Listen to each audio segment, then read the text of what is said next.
Filipenses, capítulo 1. Nesses últimos dias, na verdade, bons dias já, eu venho lendo na Escritura alguns textos que falam da igreja como um todo, das responsabilidades, da orientação que Deus traz para a igreja,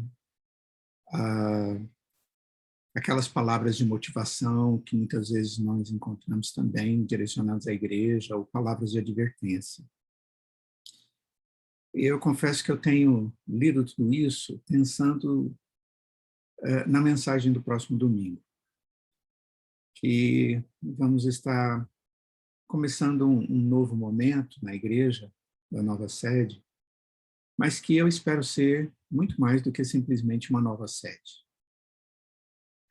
Semana passada, nós vimos quando Salomão estava com o povo fazendo a inauguração ou consagração do templo, naquele período tão importante, aquele tempo que o seu pai, Davi, queria ter feito, mas Deus não permitiu e permitiu a Salomão que fizesse. Ele, depois de fazer uma oração, ele volta-se para o povo e traz uma palavra pastoral para eles.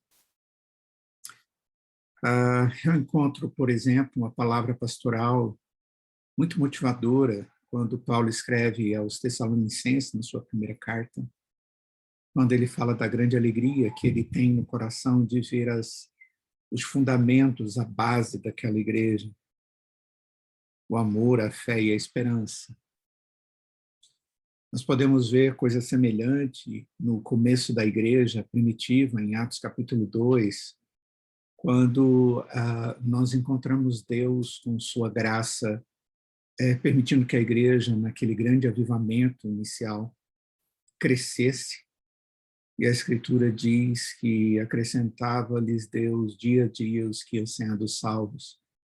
Há uma igreja que tinha características de uma igreja que tinha comunhão com Deus.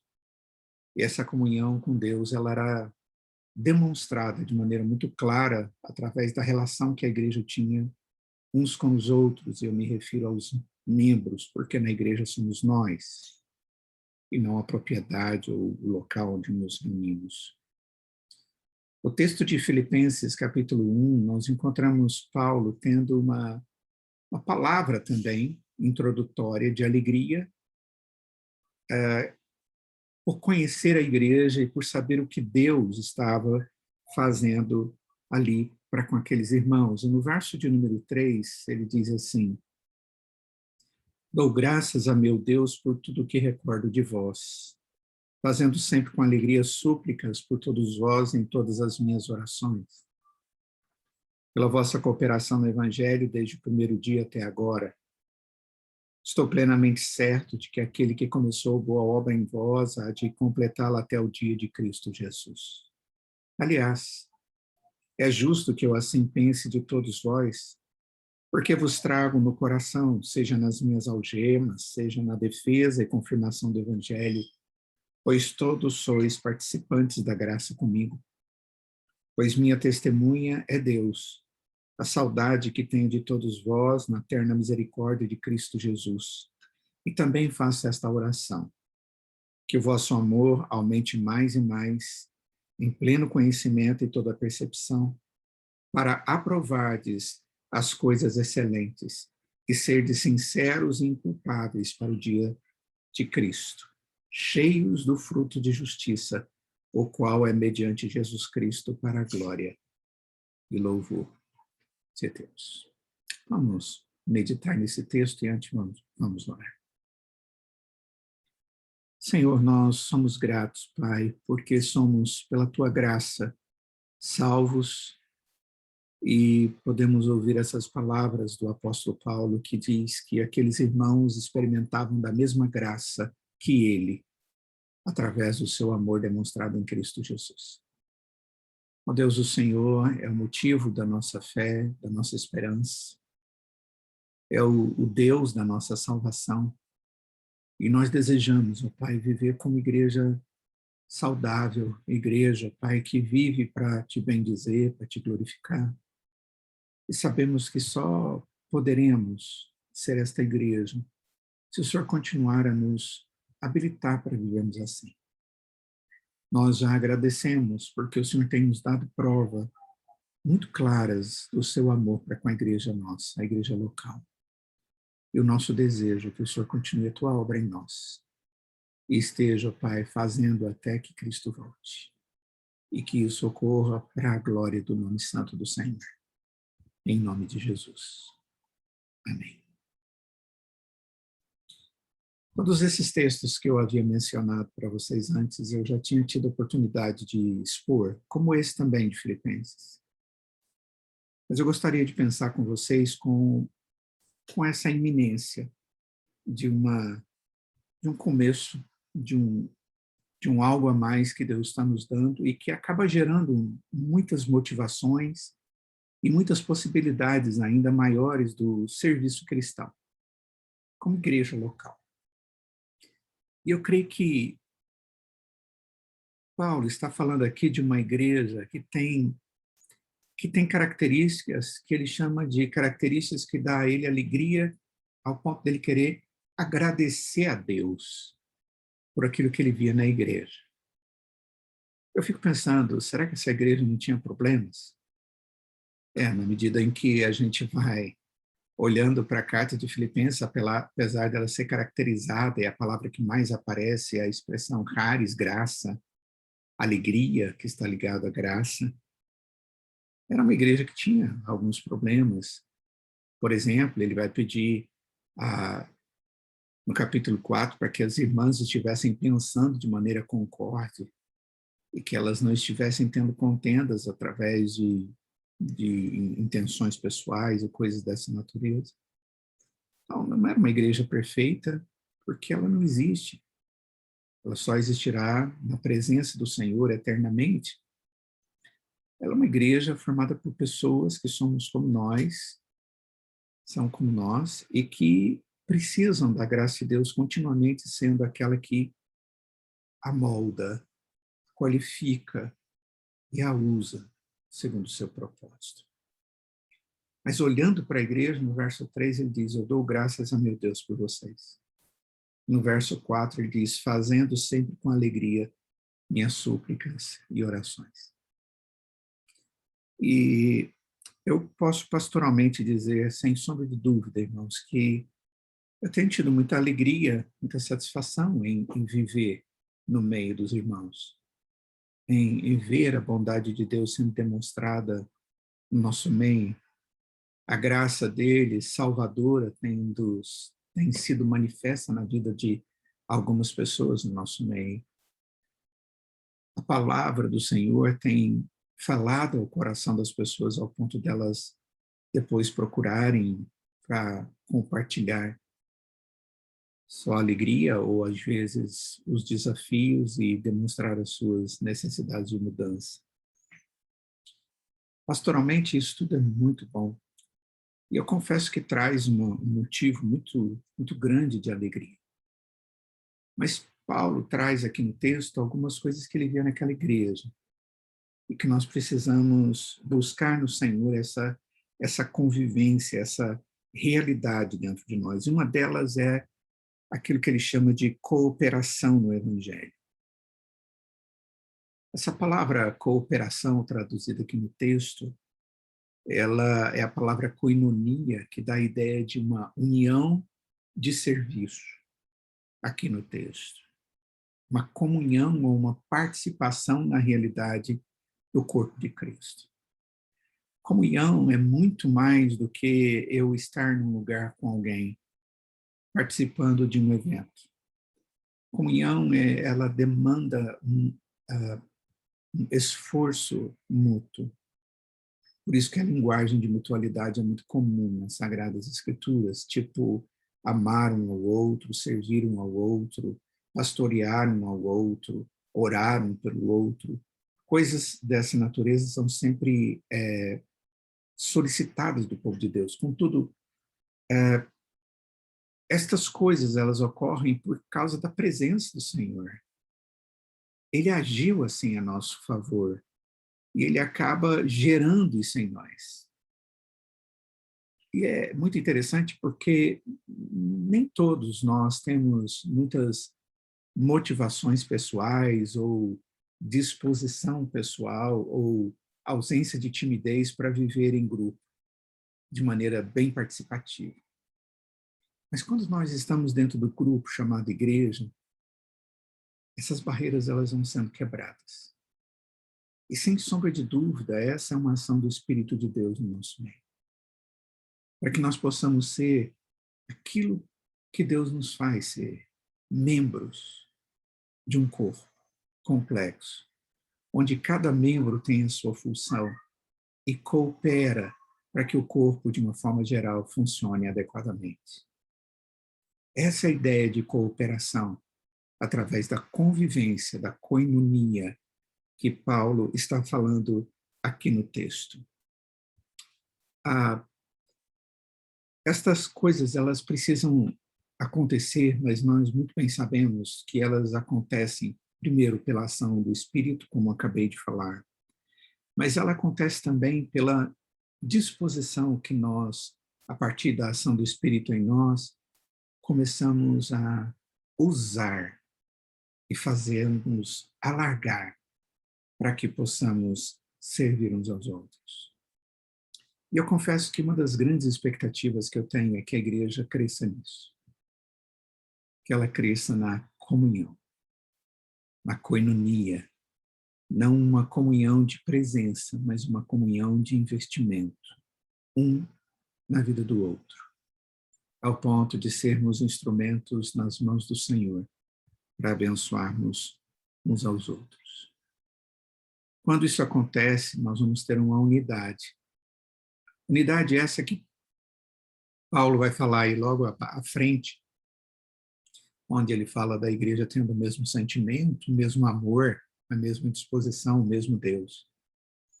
Isso tem a ver com investimento, isso tem a ver com ombros colados um no outro. Isso tem a ver com talentos naturais e com dons espirituais. Tem a ver com a própria vida sendo colocada a serviço de Deus. E eu tenho orado para que Deus dê a nós, como igreja local, essa disposição a partir daquilo que Deus tem já feito nas nossas vidas individuais. Outra coisa que motiva Paulo aqui no texto, e que eu confesso, eu tenho orado por isso também, é para que a igreja tenha consciência de que ela é fruto do amor de Deus e ela sobrevive pelo poder de Deus e que tudo isso é para a glória de Deus. Quando Paulo diz, estou plenamente certo de que aquele que começou a obra em vós há de completá-la até o dia de Cristo Jesus, observa que a linguagem ela está no plural. Apesar de eu crer que ela tem uma implicação individual, quando Deus investe na minha vida, ele vai fazer isso até que Cristo volte. Mas aqui a linguagem ela é eclesiástica. Paulo está falando da igreja, que vivia em comunhão e que agora ele diz que ele sabe que Deus está edificando a igreja. A carta é enviada à igreja. E ele está plenamente certo que a igreja tem uma experiência contínua, segundo o propósito de Deus, que vai completá-la até o final. Ou seja, a igreja começa a existir, vive e sempre existirá, porque Deus é quem a constitui, quem a abençoa e a sustenta, para que ela persevere. Nós podemos ver isso acontecendo na história bíblica, quando Deus vai ali, logo após o ministério do Senhor Jesus, enviar o Espírito para que a igreja pudesse fazer o papel de proclamação do Evangelho em todo lugar, em Judéia, Samaria, na Judéia, Jerusalém, Samaria, até os confins da terra, onde essa igreja iria fazer esse papel agora movida pela obra de Cristo e suprida e habilitada pelo Espírito Santo. E essa igreja é uma igreja que continua existindo até hoje. Era uma igreja que era pequena e hoje é enorme no mundo inteiro. E é uma igreja que continuará crescendo até que Cristo volte. Essa esperança, esta esperança que, na verdade, é uma convicção, tira um peso tremendo das costas de qualquer líder.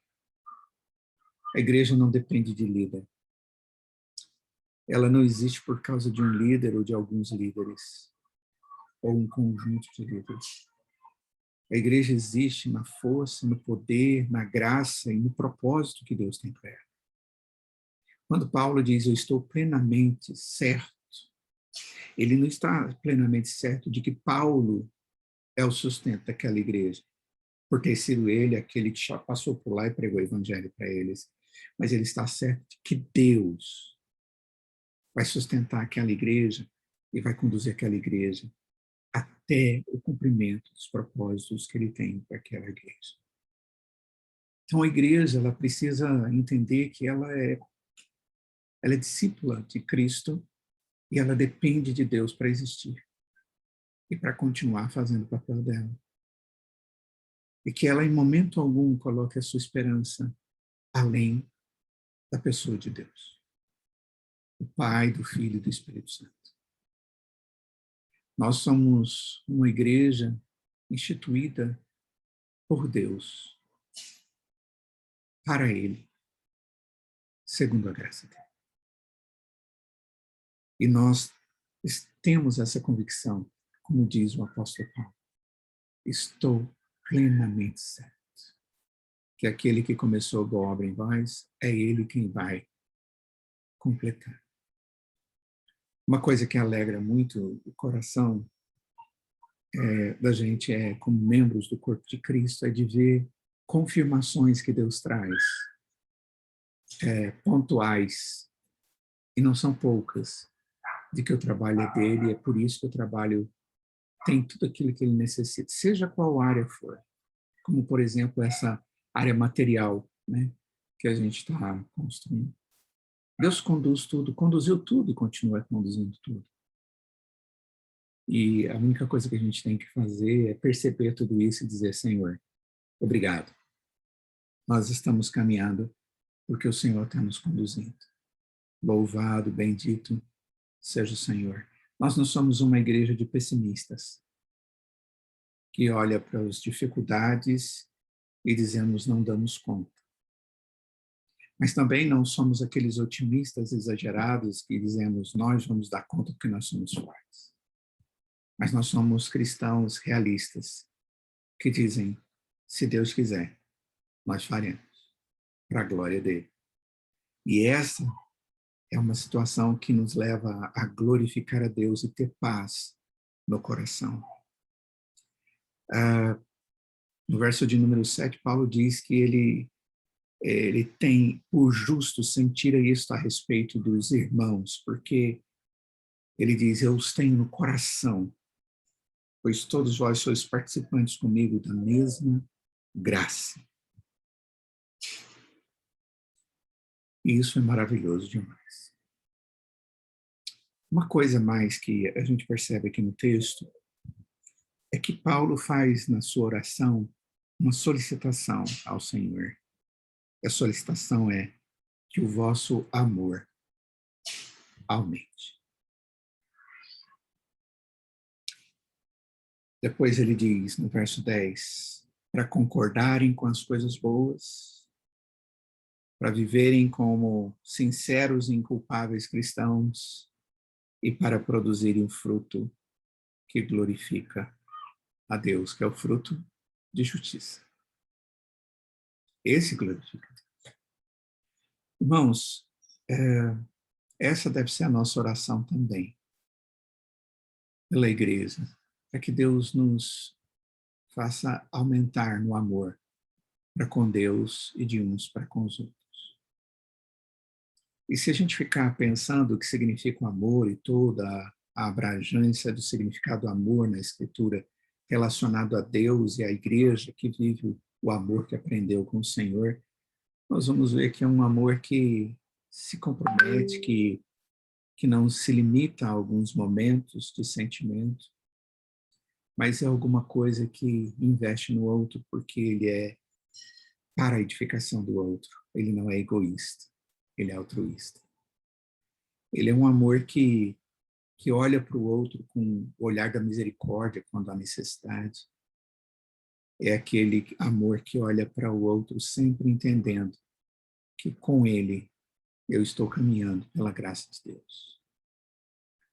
Que Deus nos dê esse sentimento pelo outro, ao ponto de nós olharmos uns para os outros e dizermos: nossa, que bênção ter esse irmão conosco. Às vezes a gente corre o risco de dizer que pessoa chata, ou inconveniente, ou inadequada, mas nós não podemos nos esquecer que se essa pessoa crê no Senhor Jesus, ela tem, como diz o apóstolo Paulo aqui no texto, a experiência da mesma graça que nós temos em Cristo Jesus. E por isso nós devemos amar e sermos bênçãos na sua vida. Sabe, queridos, muitos são os desafios que nós temos, mas nós precisamos ficar tranquilos, porque todos eles foram dados pelo Senhor. E como até aqui Ele nos conduziu, como o apóstolo Paulo diz, estou plenamente certo de que Ele, o próprio Deus, vai concluir essa obra, que é dele. E a obra, irmãos, não tem a ver com paredes, não tem a ver com pintura, não tem a ver com fachada. A obra é no coração meu e seu.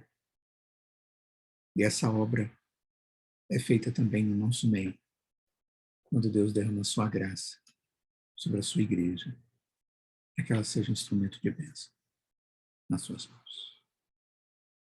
Que Deus nos dê essa grande disposição e alegria como igreja local. Vamos orar. Ó Deus, quão maravilhosa é a tua graça para conosco, ao ponto de ter olhado para nós com amor, e ter antes, ó Pai, de olhar para o nosso pecado, nos amado para nos perdoar através do sangue do teu Filho. Faça da tua igreja consciente, continuamente consciente, ó Pai, de como bela e maravilhosa é a tua obra. E que o Senhor todos os dias continua fazendo nos nossos corações e no nosso meio. Ó Deus, obrigado porque o Senhor nos sustenta, o Senhor nos fortalece, o Senhor nos admoesta, nos disciplina quando é necessário, mas em momento algum o Senhor não nos abandona. Obrigado, Deus, porque a nossa esperança ela está baseada no Senhor e nas tuas promessas. E pedimos que o Senhor nos fortaleça, como crentes e como a tua igreja, e que sejamos para a tua glória e instrumentos de proclamação do teu evangelho, para o teu louvor e para a salvação de outras pessoas. Em nome de Jesus, teu Filho, nosso Senhor e Salvador, nossa alegria é que nós oramos.